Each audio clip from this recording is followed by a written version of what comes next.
Hello. I hope everyone had a very Merry Christmas or whatever holiday you celebrate. And today we are shooting some Fuji Super HQ, expired in 2004, and then we're gonna soak it in some red wine because that sounds like fun. Okay, that's it, let's go. I apologize in advance for these pictures being shite. Can you focus on me? Thank you.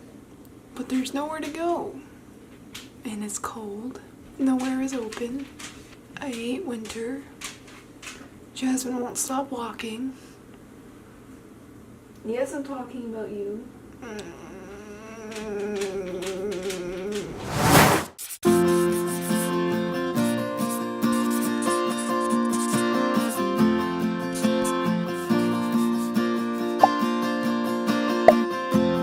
Through the wind,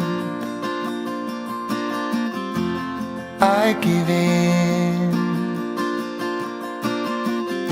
I'm storming, breaking like the tide. Every time a bit dizzy, I close my eyes and feel the physics. I'm standing waiting,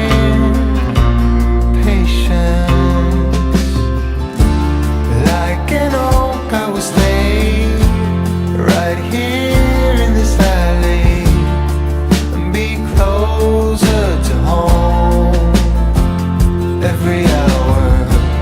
And the earth is gonna hold me, show my worthiness as we get closer to home.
Can you leave me alone for just like 10 minutes, please?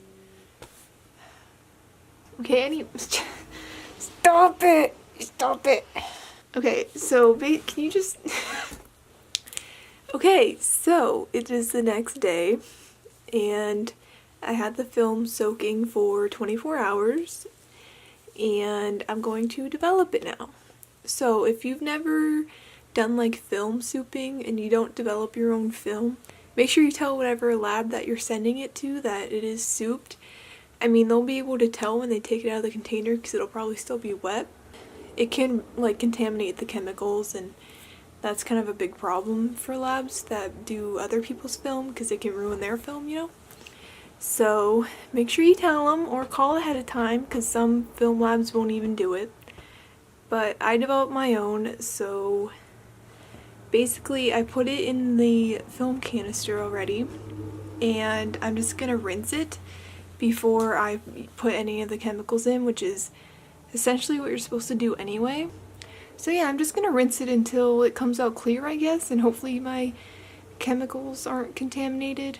They're kind of towards the end of their deathbed, so I'm not too worried about it, but I would like to do a couple more film soupings before they die, so we'll find out. Let's go.